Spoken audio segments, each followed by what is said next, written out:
nous avons 1h15 d'études avant Shabbat. Je veux dire, en fait, vivre un moment tellement important de Kedusha, de sainteté. Avant Shabbat, c'est urgent, vital. Ça veut dire prendre quelques minutes, quelques heures du profane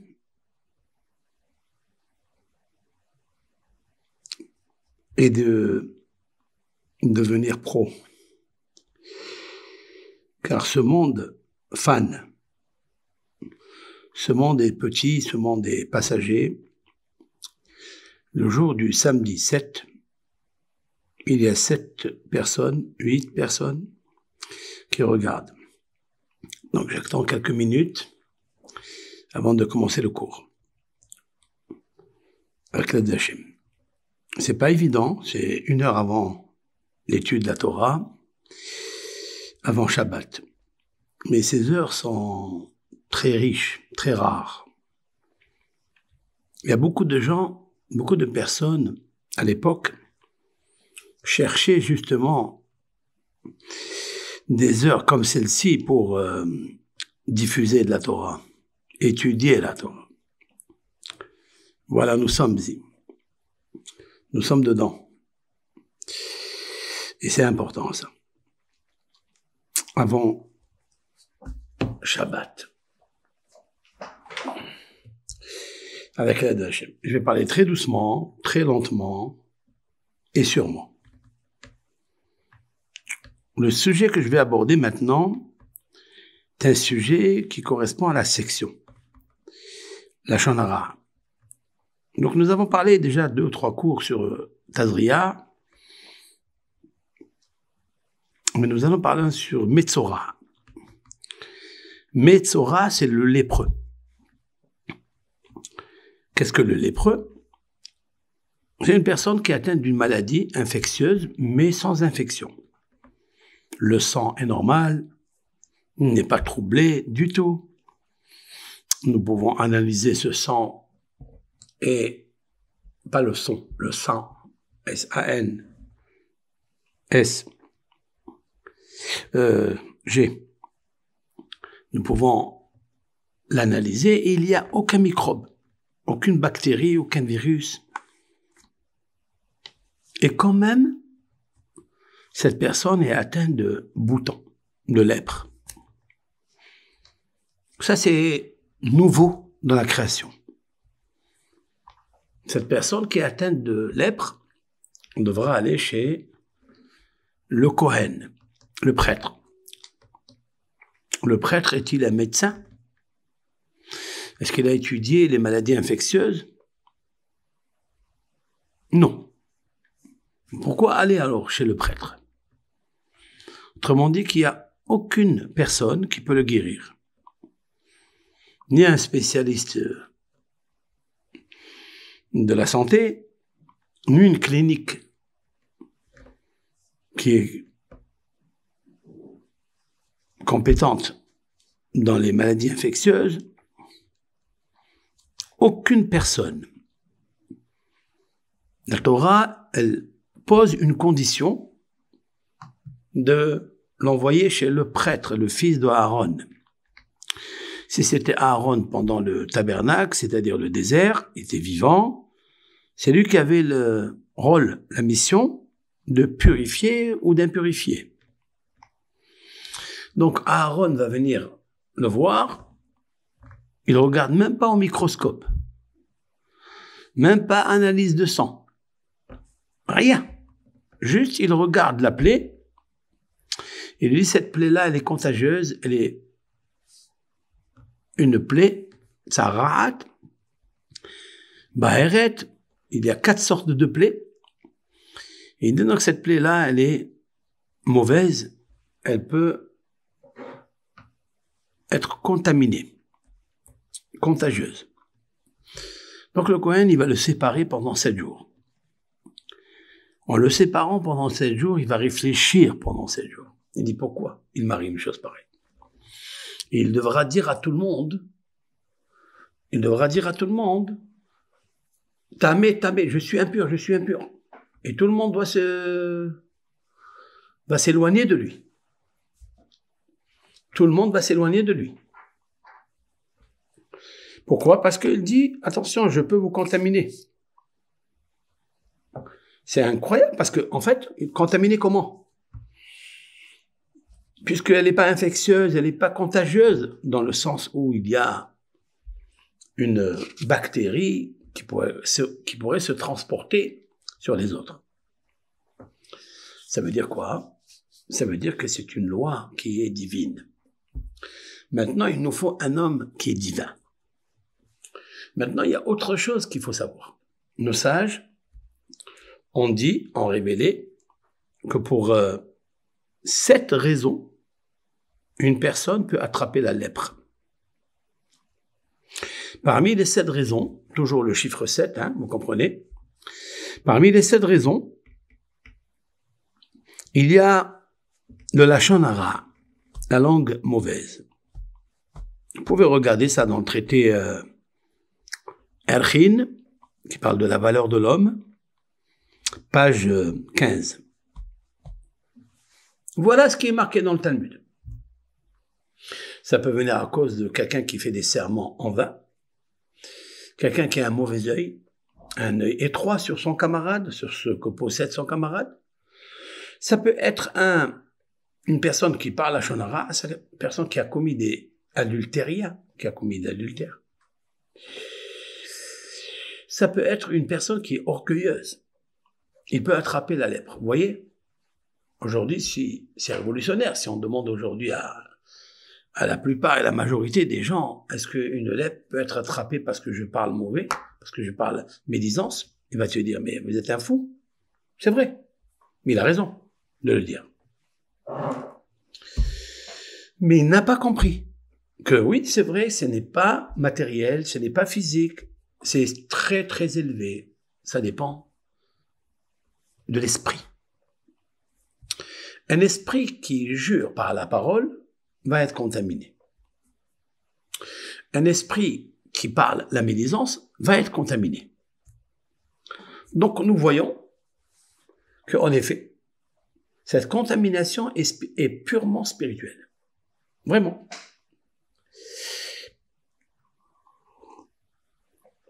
Et en fait,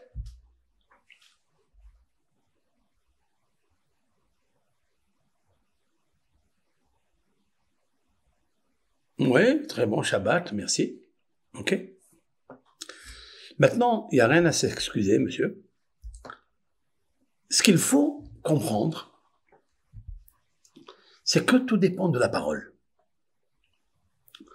Puisque l'homme, il est différencié, comme j'ai dit ce matin, il est différencié de tous les 3 règnes, animal, végétal, minéral, de la parole.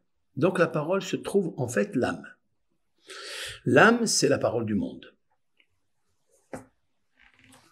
Cette parole, elle est très importante. Elle doit être orientée uniquement pour une création, pour une construction, pour un apaisement, pour un bonheur, pour dire des bonnes intentions à la personne avec qui vous êtes compagnon, marié, fiancé, avec les parents, avec les enfants. La parole est très, très, très chachouva, très importante. Maintenant, quelqu'un qui parle de la médisance, il a transformé la parole de Dieu par quelque chose par une énergie mauvaise. Le fait qu'il sort, par exemple, il dit de son camarade que c'est un radin. Il dit de son camarade qu'il est une personne qui est mauvaise. Il ne faut pas le fréquenter. Juste ces paroles-là. Il a abîmé la physionomie céleste, la parole. Dieu, il dit maintenant, tu ne peux pas guérir si le prêtre, qui est le Kohen, les prêtres sont d'une famille de Kohen. Kohen, ce sont des prêtres, les enfants, les petits-enfants de Aaron à Kohen, le frère de Moïse. Alors, il faut savoir que Aaron à Kohen avait cette qualité. la qualité d'aimer la paix. Au contraire, de dire des fois même des mensonges pour essayer de rétablir la paix entre une personne et une autre, entre un homme et sa femme, entre une communauté. Chercher la paix, courir et instaurer la paix dans le monde. Pour ça, il faut des bonnes paroles. Il faut qu'on ait confiance en cette personne pour réussir la paix. Parler de la médisance et savoir que la Torah, elle a considéré cela comme pratiquer 3 péchés capitaux. C'est-à-dire, premier, c'est l'adultère, le deuxième, c'est l'idolâtrie, le troisième, c'est le crime. Vous imaginez, aucun être humain ne peut évaluer, si ce n'est la parole de Dieu, ne peut évaluer que quelqu'un qui parle de la médisance sur un autre, il est considéré comme s'il est idolâtre, comme s'il est criminel, comme s'il est adultérien. Quel est le rapport qu'il y a entre cela? Le rapport est que parler, c'est une grandeur. Parler est une noblesse, puisque la parole est insufflée à l'homme à la création le 6e jour. Ce matin, nous avons dit, surtout au cours de Radio JM, que Dieu il a créé l'homme dans son corps après l'animal, le végétal, le minéral. Mais dans son âme, noblesse, amour, intelligence, intellect, il a créé tout au début de la création. Comme si l'âme énergétique, elle gouverne tout ce qui va venir après. Maintenant, il faut savoir comment employer cette âme, ce souffle, cette haleine, ces lettres, ces mots, ces phrases, ces poésies, ces chants. Ou bien, le contraire, ces virus, ces poisons, ces malédictions. Tout dépendra du cœur. Est-ce que c'est un cœur qui est modifié? C'est-à-dire que le cœur d'un homme est toujours mauvais, à la naissance. Cependant, on peut le modifier. On peut l'arranger. On peut le modifier et le bonifier pour devenir meilleur dans la plume qui est la bouche, qui est la plume du cœur. Tout ça a été donné le premier jour, avant toute création.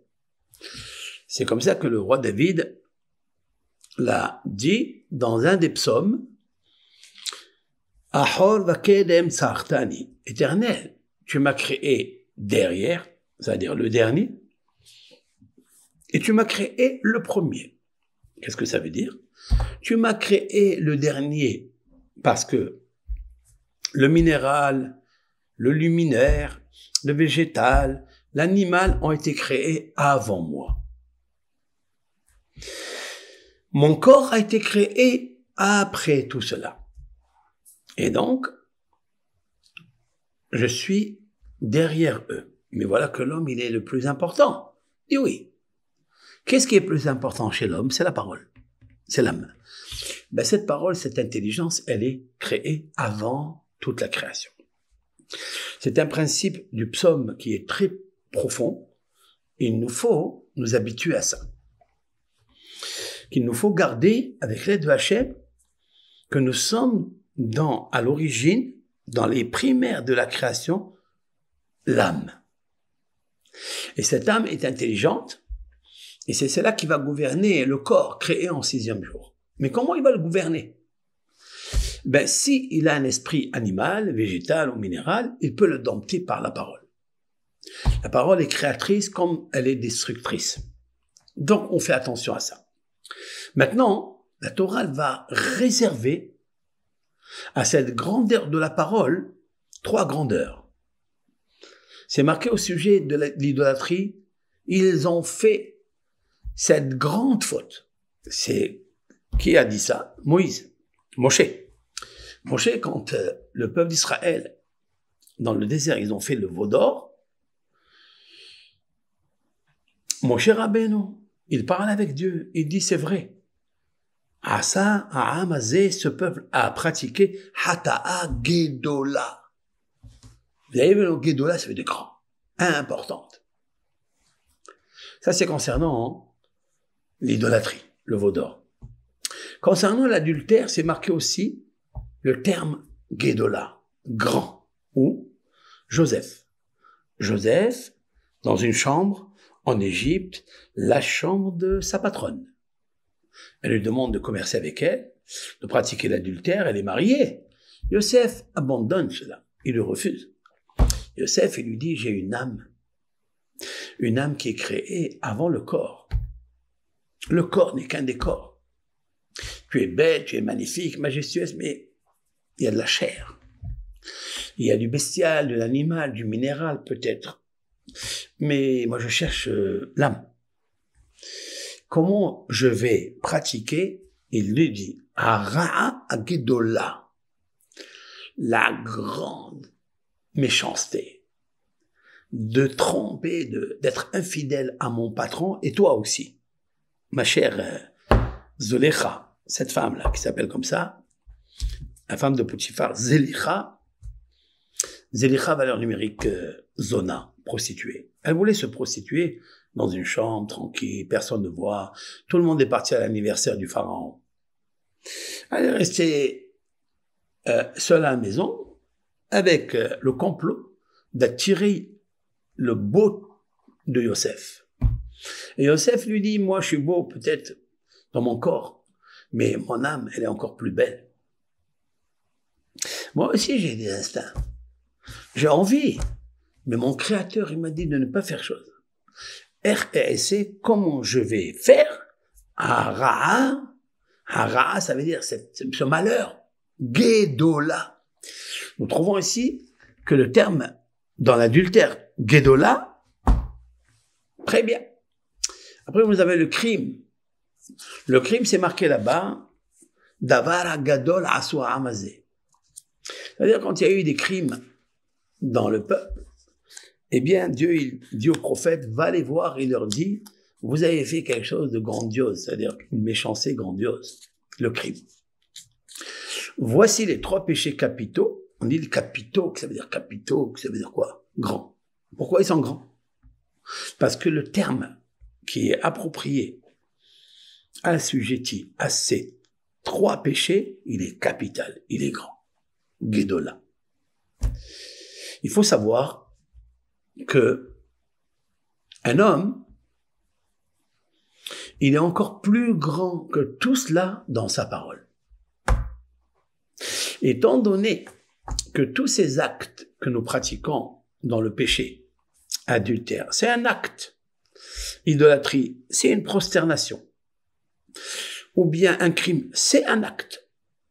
Ce sont des actes qui sont graves, qui sont capitaux, mais l'action de parler, elle est encore plus grande.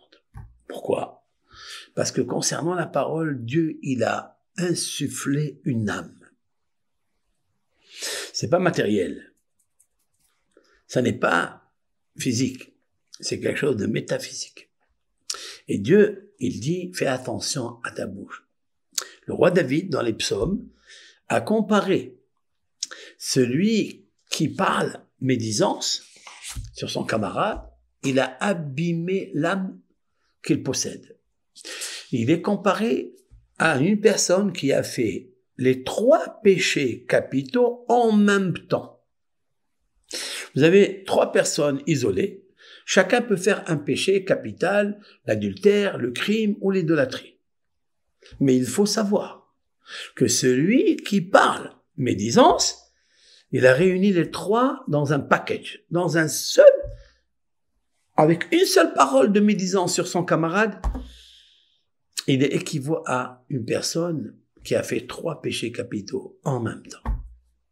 Très intense. Maintenant, lorsqu'une personne, dans la section de la Torah, parle de médisance, ça s'appelle Metzora. Il est lépreux parce que Metzora, Metzo en hébreu, ça veut dire faire sortir de sa bouche du mal à l'égard de son prochain. Eh bien, cet homme-là, il est banni de Dieu. Il est méprisé de Dieu, c'est exécrable, c'est abominable. C'est plus qu'une personne qui a fait des actes d'adultérien ou actes criminels ou bien actes idolâtrie. Plus. Nous, on aurait pensé le contraire. Quelqu'un qui pense, quelqu'un qui dit, il n'a rien fait. Bon, il a parlé. Mais quelqu'un qui pratique l'adultère, il a fait une action. Il a vraiment agi. Il a ressenti le profit avec la femme qui ne lui appartient pas. Ou bien il s'est prosterné à une idole qui ne parle pas, qui ne réfléchit pas, qui ne pense pas, qui ne mange pas. Et lui-même, il s'est baissé, il s'est rabaissé vers elle. Quelque chose de médiocre, quelque chose de abominable, quoi. Ou bien quelqu'un qui a fait un crime, il a fait un geste, il a ôté une âme d'une autre personne, gravissime. Eh bien, dans le judaïsme, celui qui parle de la médisance d'autrui, il est plus sévère et plus gravissime que faire 3 actions graves et capitales. Voilà ce que la Torah veut nous enseigner. Maintenant, chez qui il faut aller pour aller libérer cette lèpre-là? Il faut une réflexion. Cette personne-là, elle doit être isolée et ne parler avec personne. Elle doit y aller. Pourquoi? Parce que maintenant qu'il a abîmé la parole divine, qui est l'âme, c'est pas le corps, c'est pas l'action. La parole divine, la créatrice, il a détruit, il a abîmé, il a amoindri, il a vexé son prochain. Il faut qu'il aille s'isoler pendant 7 jours sans sortir. Qu'est-ce que fait Dieu pour l'isoler? Parce que jamais il va le faire. Pourquoi il va jamais le faire? Si quelqu'un il fait l'adultère, il peut regretter. Quelqu'un fait l'adultère, il dit comment, après l'acte, il peut avoir des sentiments de regret, de remords. Comment j'ai fait une chose pareille? Quelqu'un qui a ôté une âme par le crime, il peut aussi regretter. Quelqu'un qui a fait l'idolâtrie, un jour il peut se réveiller et dire mais qu'est-ce que je fais là? Je suis en train d'allumer une bougie pour une statue, mais ça va pas, non? Pourquoi cette statue elle parle? Elle me dit rien du tout. Mais qui l'a rendue déesse? Il va un peu réfléchir. Il peut se repentir. Dieu ne lui envoie pas encore la lèpre pour ça. Mais quelqu'un qui parle en pensant, en disant, mais qu'est-ce que j'ai fait? Qu'est-ce que j'ai dit? Ça, c'est le plus grave. Dieu dit, ce que tu as fait maintenant, c'est tellement grave que tu as abîmé la parole de Dieu, l'âme. Alors, qu'est-ce qu'il fait Dieu? Il va lui faire sortir de son corps des contusions, des plaies. Et il y a plusieurs sortes de plaies. Et à travers ces plaies-là, il devra aller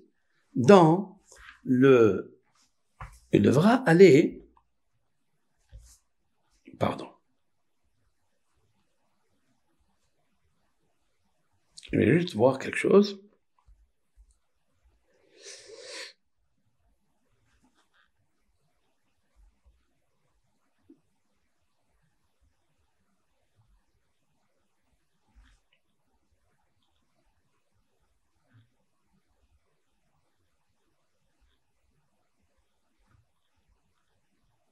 Voilà. Pardon. Donc, il devra aller à l'extérieur du camp. Il ne peut pas s'immiscer, il ne peut pas vivre avec la société qui sont, eux, purs de leur parole. Et il va commencer à réfléchir, il dit, mais qu'est-ce que j'ai? Je vais aller chez le médecin pour analyser qu'est-ce que j'ai. Le médecin, il ne peut rien lui faire. C'est une plaie qui n'a pas d'infection de sang, ni de virus, ni de bactéries, ni de rien du tout. Il devra aller réfléchir pendant 7 jours. Qui va l'envoyer pendant 7 jours? C'est le prêtre. Et le prêtre, c'est pas n'importe quel juif.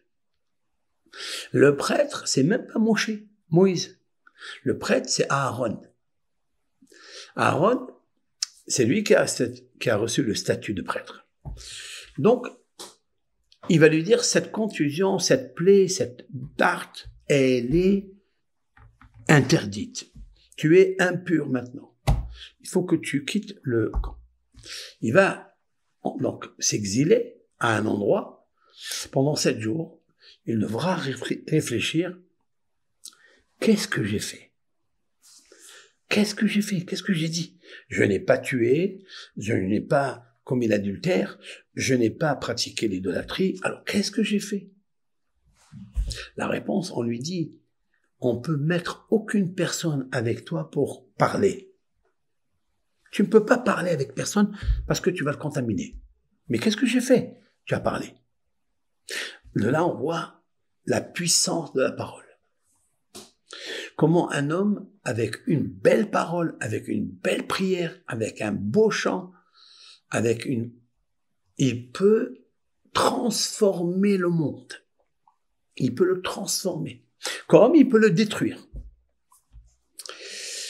Et le prêtre, c'est lui le seul qui pourra lui dire, maintenant, tu es pur.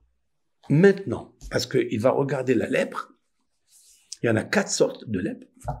Il lui dit, maintenant, la lèpre, elle a changé. Si la lèpre a changé sur ta peau, sur la barbe, c'est-à-dire la joue, sur tes vêtements, sur les murs, dans les murs, il n'y a pas de sang, il n'y a pas d'infection. Quand même, elle arrive chez lui à la maison. Dans les vêtements, tout ça pourquoi? Pour le réveiller, que cette lèpre, elle s'appelle Metzora, dans le mot Motsira. Tu as sorti de ta bouche du mal. Comme quoi, son semblable est tellement important. Il est à la physionomie céleste et tu n'as pas le droit de parler contre quelqu'un qui est ton semblable. C'est très clair, très simple. Maintenant, il y avait une histoire. Il y avait une histoire au temps de lorsqu'il y avait des ennemis qui sont entrés en Russie. Et donc, ils se sont battus avec les Russes, etc. Et il y avait des rabbins qui se sont cachés. Il y avait dans des bunkers qui se sont cachés. Et il y avait un maître qui s'appelait Rabbi Eliyahu Lapian. C'était un rabbin, il n'y avait pas longtemps qu'il est décédé. Et ce maître-là était calme. Il y avait des bombes, il y avait des roquettes qui tombaient sur les bunkers et tout. Et lui, il sait que ça peut être dangereux pour tout le monde. Mais il ne s'est pas énervé, il ne s'est pas inquiété. Il est resté en train d'étudier, en train de prier tranquillement. On n'a pas vu chez lui une nervosité comme normalement, de nature, ça doit être. Et voilà qu'une personne, elle est venue lui dire, Rav, maître, sachez que ici, parmi les juifs qu'il y a là, dans ce bunker-là, il y a qui parlent de la médisance. Ils ont commencé à parler de la médisance. Lorsque le Rav a entendu cela, immédiatement, il a dit, je quitte cet endroit. Je le quitte. Je ne reste pas ici. Je me sauve. Ils lui ont dit, pourquoi? Il dit, parce que la médisance, c'est la plus grande bombe atomique.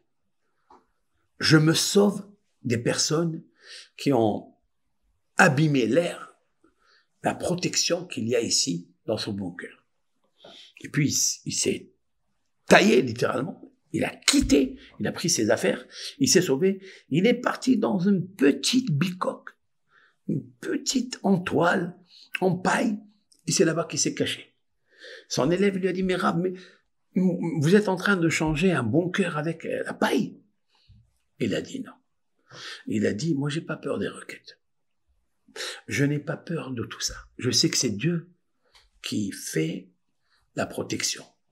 Mais si je reste dans ce bunker et que l'air est pollué par la parole médisance, c'est pire qu'une bombe atomique. Vous savez ce qui s'est passé après? C'est qu'en fait, le Rav a été le seul avec son élève sauvé. Il y a eu un bunker, il y a une roquette qui est tombée sur ce bunker, elle a tout fait exploser et tous les êtres qui étaient là-bas ont littéralement fondu, écrasés par cette monticule de pierre qui est tombée sur eux. Voilà quelque chose de très important à savoir. On voit que la parole, c'est très, très important. Avec ça, on va expliquer, voilà, en 20 minutes, on pourra expliquer, avec l'aide du Créateur, quelque chose qui se trouve dans le Talmud. Dans le Talmud, il est marqué que Titus, c'est-à-dire c'est un roi romain, empereur romain, il y a à peu près 1900 ans, à peu près 1945 années, est rentré Titus avec son armée à Jérusalem. Et il lui a été donné la possibilité par Dieu, puisqu'il n'a pas empêché, pour cause des péchés du peuple, c'est-à-dire la haine gratuite, les gens y parlaient des ordres gratuitement. Qu'est-ce que fait l'Éternel? Il envoie toujours un bourreau, qui n'est pas méritant d'ailleurs. Il ne faut pas penser que puisque Titus a détruit par lui le temple, ça veut dire que c'est un homme méritant. Non, il payera pour ça. Il va payer pour ça. Seulement l'Éternel s'est servi de ce méchant pour le faire. Comme il s'est servi de Hitler ou de Haman ou de tous ces gens qui ont à l'intérieur de la haine, l'Éternel dit, tu as la haine. Regarde, moi j'ai un compte à régler avec cette personne-là. Je vais te faire booster à toi par ta haine, tu vas faire quelque chose, tu vas faire du mal. Mais toi, pour cause de ta haine, tu vas morfler. Tu vas payer, il va y avoir la justice jusqu'au dernier souffle. Tu n'échapperas pas. C'est comme ça. On ne peut pas échapper. Très bien. Maintenant, Titus, lorsqu'il a quitté le Jérusalem après l'avoir complètement détruite, il s'est sauvé. Il est monté sur un bateau. Un grand bateau, c'est des bateaux de l'époque des Vikings.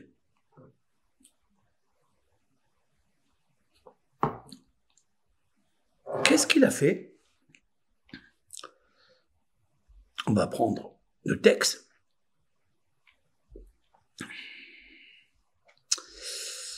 Qu'est-ce que fait l'Éternel quand il le voit dans son bateau grandiose? Qu'est-ce qu'il fait? Il lui envoie le représentant de la mer. Dans chaque particule du monde, la mer, la terre, le ciel, l'air, il y a un ange, si on veut dire, un représentant qui gouverne. Le gouverneur de la mer s'appelle Nachol. Nachol, c'est un tourbillon. Vous avez les tourbillons de la mer, des grands tourbillons qui font des ravages. Qu'est-ce que fait l'Éternel? Il lui envoie justement cette force du tourbillon pour faire chavirer et briser son bateau.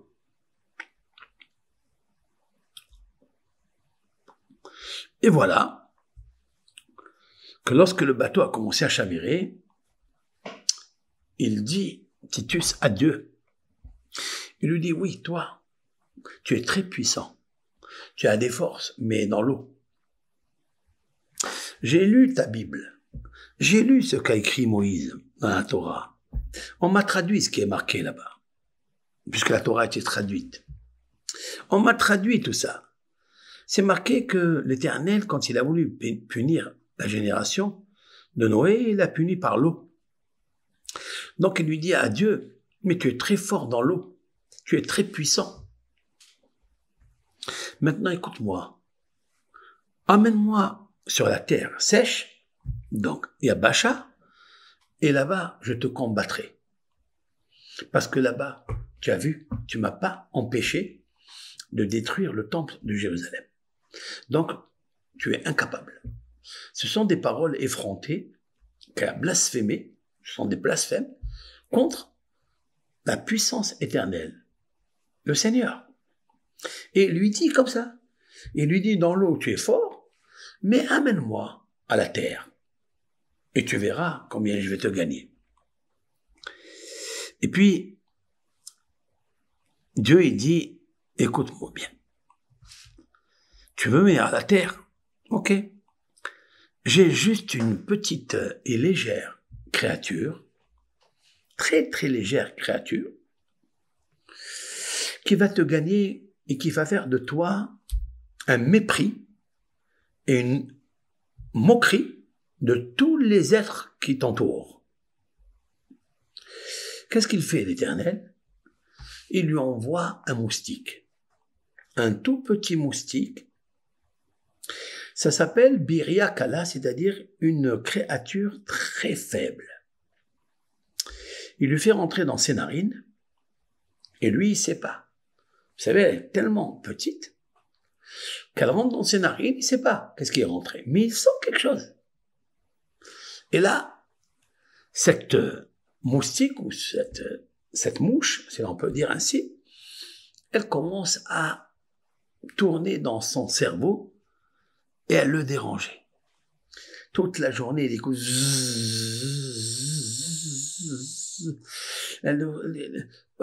Il a des acouphènes, il a des rachim, c'est-à-dire des bruits dans son cerveau. C'est impossible de tenir. C'est impossible de tenir. Et il a appelé tous les médecins, les magiciens, tous les hommes forts. Ils n'ont pas pu déceler qu'est-ce qu'il a à l'intérieur. Juste, il y a deux choses. L'une, ou lui ouvrir le cerveau. Si tu lui ouvres le cerveau, c'est fini. Si tu veux savoir qu'est-ce qu'il a dans ce cerveau, qui fait ce bruit-là, eh ben, il meurt. Donc, il était obligé de résister. Ils lui ont donné des médicaments, ils lui ont envoyé des plantes médicinales, ils lui ont fait des piqûres, et ils lui ont fait tous les pansements qui existent, et ça n'a pas marché. Un jour, il passe devant le forgeron. C'est la première fois que cette moustique entend le coup du marteau sur l'enclume, tan, tan, tan. Et lorsque le moustique, naturellement, il entend le bruit, il se calme. C'est toujours comme ça. C'est quand vous avez des rats ou des souris comme ça sous les placards, ils sont là, en train de grignoter, mais dès qu'on fait comme ça, hop, ils se calment. Et après, on recommence.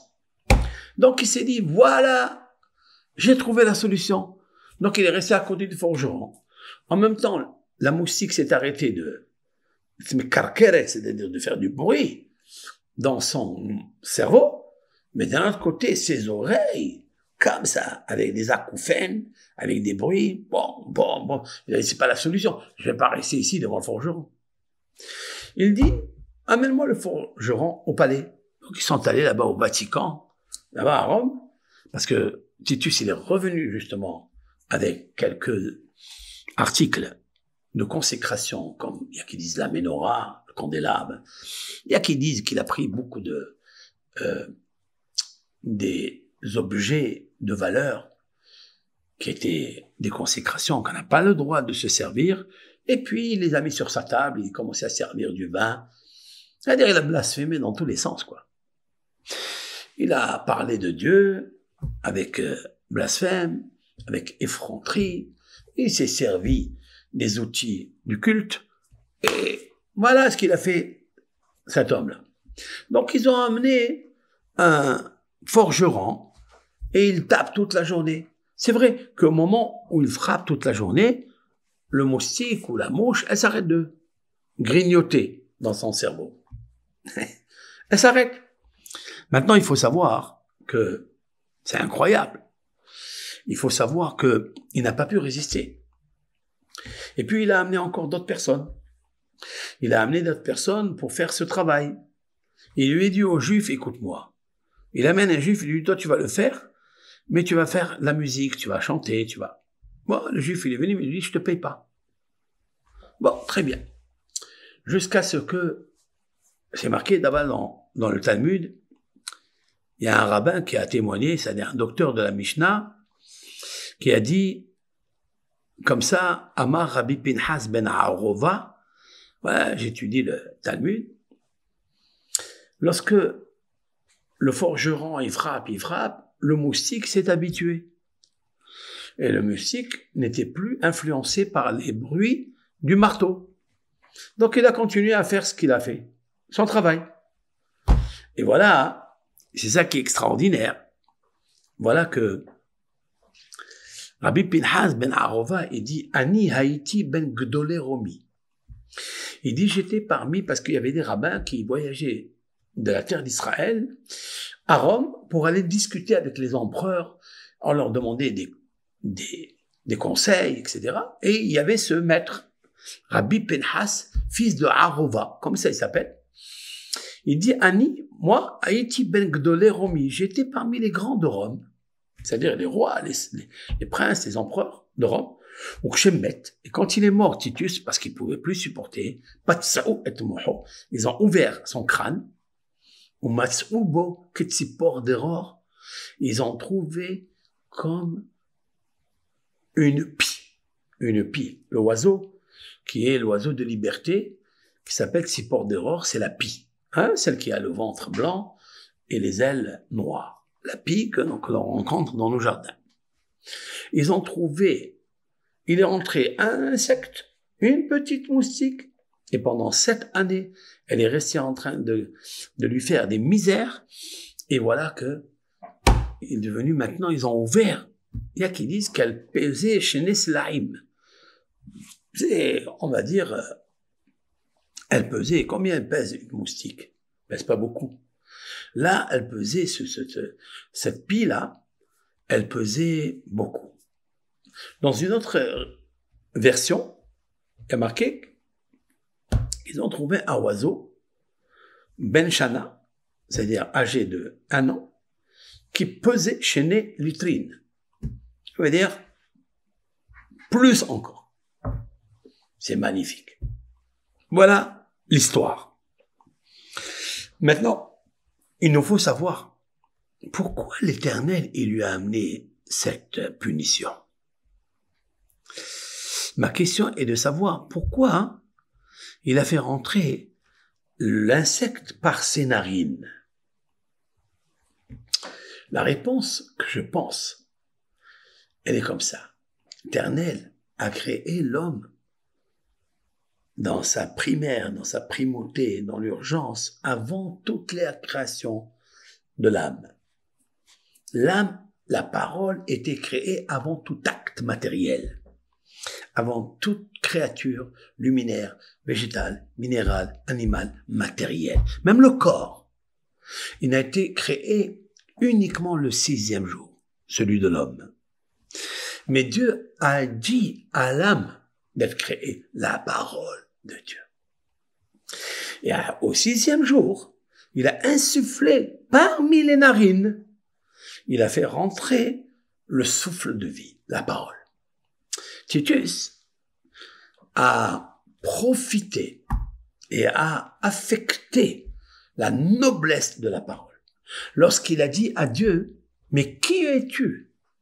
Je vais rentrer, je vais venir à la sécheresse, fais-moi sortir de la mer, fais-moi rentrer à l'intérieur de la terre et là-bas, je ferai de toi comme j'ai fait de ton temple. Je l'ai brûlé, j'ai tout fait, j'ai tout abîmé. As-tu pu faire quelque chose? Alors, Dieu lui dit, écoute, j'ai pas besoin d'intervenir moi. J'ai dans ma création un petit insecte très léger. J'ai expliqué ce matin que le petit insecte, il a quelque chose de particulier. Qu'est-ce qu'il a? En fait, quand un homme réussit sa vie, il s'est purifié, et il a dominé les 3 règnes, animal, minéral, végétal, il faut savoir que son âme, elle est noble, qu'il est attaché au Créateur. Mais s'il ne le fait pas, il reste animal, bestial, il aime les choses matérielles, plaisir charnel, manger, boire, s'enorgueillir. On lui dit, écoute, l'insecte, il te devance dans la création. Parce qu'il est créé le 5e jour. Et toi, tu es créé, comme tous les volatiles, les animaux sont créés le 5e jour. Et toi, tu es créé le 6e jour. Leur corps, il est meilleur que le tien. Maintenant, pourquoi on a choisi cette biriakala, c'est-à-dire cet insecte, il est avant toi? Pourquoi on n'a pas choisi autre chose? Une abeille, un bourdon. Non, on a choisi celle-là. C'est celle-là avec laquelle l'Éternel s'est servi pour éliminer et donner la leçon à Titus. Mais qu'est-ce qu'il y a de ça? Qu'est-ce qu'il y a à l'intérieur de ça? Bien, c'est une bestiole, si on peut dire ainsi, qui a un orifice pour manger, mais elle n'a pas un orifice pour sortir. Elle n'évacue pas, elle n'a pas. Et lorsqu'elle se remplit d'excréments, elle va étouffer dans les excréments et elle va mourir. Voilà cet insecte qui s'appelle Itoche. C'est bizarre. Qu'est-ce que tu as voulu avec Titus? Tu as sorti une parole d'une bouche que je t'ai donnée, moi. Tu m'as dit, fais-moi sortir de la mer, parce que là-bas, je suis très puissant. Fais-moi rentrer à la terre. Bien, il est sorti de la mer, mais il n'est pas rentré à la terre. Il est rentré dans la terre. C'est-à-dire, il est mort. C'est comme cet insecte qui fait rentrer la nourriture, mais il n'a pas d'où évacuer. Et l'explication du Hatz Yosef, c'est un Aïnoun Yaakov, c'est un des grands rabbins, il y a 300 ans, il a dit quelque chose de fabuleux. Ça veut dire que cette bestiole, cet insecte, n'a pas été fini dans la création. Puisqu'il a de quoi manger, mais il n'a pas de quoi évacuer. C'est un manquement dans la perfection de son être, de sa création. Vous imaginez une personne qui peut que manger, mais pas évacuer, vous savez comment ça se trouve? Quand des personnes, Dieu préserve, ont du cancer du côlon et on lui a enlevé complètement pour cause d'inflammation, etc. Les cellules sont mortes, sont inflammées, on lui coupe le côlon. Alors on essaye un petit bout. Après, s'il y a des métastases, eh bien on lui enlève tout le côlon. Il fait quoi après? Comment il va évacuer? Imaginez un être que Dieu a fait sans protection, sans perfection de cet organe pour évacuer. Qu'est-ce qu'il fait? Il pleure toute la journée. Il est diminué. Certes, il fait rentrer. Il n'a même pas envie de manger. Parce qu'il se dit, mais comment je vais faire évacuer? Donc on va lui faire des tuyaux, on va lui mettre des tuyaux pour évacuer les urines, les excréments. Et il est tellement diminué, qu'il préfère mourir. Lorsque Dieu, il dit à Titus, tu m'as dit de quitter la mer pour aller. Ça veut dire que tu veux une sortie et une rentrée. Non, je vais te faire sortir de la mer, mais tu ne pourras pas rentrer dans la terre, parce qu'il n'y a pas ta place dans cette terre. Il n'y a plus de ta place. Tu es un homme qui ne mérite pas la vie. Tu es un homme qui ne mérite pas la vie. Waouh! Et tout ça pourquoi? Parce qu'il a employé les narines, la respiration. D'où est rentrée la parole de Dieu? Moi, j'ai fait rentrer le souffle de la vie à tout être humain. Tu le prends pour me blasphémer? Pour te moquer de moi? Ne t'inquiète pas. Je vais t'apporter une bête qui ne fait que rentrer, mais qui peut jamais faire sortir les choses. Ben, tu sortiras pas intact de ce monde. C'est pour ça que, en fait, lorsque les 7 années, cet insecte bourdonnait à l'intérieur de son cerveau, c'est vrai que dans le cerveau, il y a des orifices. Ça peut sortir par le nez, ça peut sortir par les oreilles, par la gorge. Mais cet insecte est rentré par les narines et n'a pas pu trouver un orifice d'où sortir. Waouh! Donc il a dû rester et faire son nid dans le cerveau de Titus. Parce que tu as sorti une parole qui ne devait pas sortir. Donc je vais t'apporter quelqu'un qui fait rentrer la nourriture, mais qui ne fait pas sortir la nourriture. Et maintenant, il ne va pas sortir de là-bas. Ils ont trouvé, d'après ce maître, Rabbi Pinhas ben Arova, ils ont trouvé une pie. Une pie est très discrète. La pie, elle est là, elle s'appelle Tzipor d'Error, c'est-à-dire c'est l'oiseau, le volatile qui est en liberté. Dieu t'a donné une parole, Titus, ou à toute personne qui parle la médisance. L'Éternel nous donne une parole qui est l'âme, qui est intelligente. Je peux vous faire un cours, vous pouvez écouter, je peux chanter, je peux m'exalter dans l'étude, dans la science, dans tout, par des lectures fabuleuses qui m'imprègnent, qui m'instruisent, etc.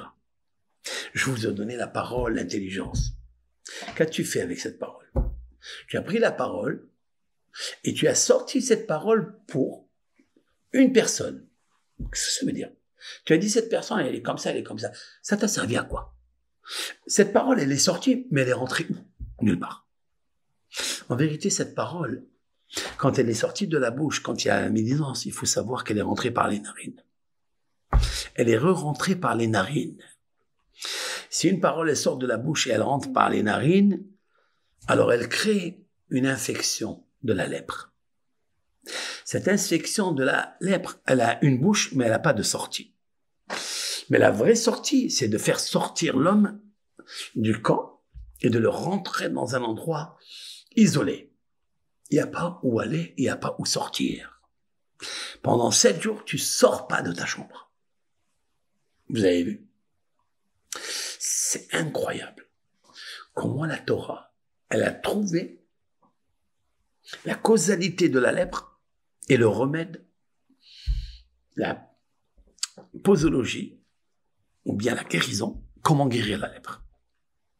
C'est quand un homme il va réfléchir pendant 7 jours, pourquoi il m'est arrivé une chose pareille? Pourquoi je ne sors plus de ma caverne? Pourquoi il n'y a personne qui parle avec moi? Il est interdit de parler avec lui, parce qu'il contamine. Parce qu'il a sorti une parole, mais cette parole-là, elle n'est pas sortie dans l'air, elle est re-rentrée chez lui. C'est pour ça que Dieu, il dit, comme de la même façon que toi, le médiseur, tu penses qu'une parole, quand elle sort, je n'ai rien fait, je l'ai sortie avec liberté. Comme Titus, il a blasphémé et il dit de toute façon, je vais monter dans le ciel, je vais me battre avec toi, surtout dans la terre. Dieu lui dit, ok, je vais t'envoyer cette petite insecte qui a de quoi faire entrer et manger, mais pas évacuer. Je vais faire entrer à l'intérieur de ton cerveau et il va être libre. Toi, tu as eu la parole libre, tu as parlé comme tu veux, tu as blasphémé. Moi, je te fais rentrer cet insecte, mais il faut que tu saches qu'elle va devenir une pie. Une pie en liberté. Elle fait ce qu'elle a à faire là-bas, jusqu'à ce elle a grossi comme ça, son cerveau a explosé complètement. Pourquoi le cerveau a explosé de Titus? Parce qu'il y a des choses. Il a détruit le temple, il s'est moqué de l'Éternel. Comme s'il ne pouvait pas l'arrêter. Mais il avait une raison, l'Éternel, pourquoi il a détruit le temple. Parce que les personnes juives, hébreux, qui habitaient là-bas, ils pensaient que c'était la caverne d'Ali Baba. Et le temple, qu'est-ce qu'il faisait le temple? C'était des services de sacrifice pour toute personne qui fautait. Elle venait, elle demandait, elle amenait un agneau, elle amenait un taureau, elle amenait une chèvre, etc., pour se faire pardonner. Donc, les gens se sont habitués à dire, oh, c'est la maison qui est la caverne d'Ali Baba. Je faute, je vole, et je vais là-bas me pardonner. Dieu, il a dit, je détruis cette caverne. Vous ne pourrez plus venir ici. Parce que moi, ce que j'ai fait, c'est ma parole que j'ai mis dedans. Vous savez que le temple s'appelle la parole. Il s'appelle Devir, Var. Devir. El Devir Kochecha. Nous prions dans la prière tous les jours que l'Éternel ramène le temple qui s'appelle Devir. Devir vient du mot Davar.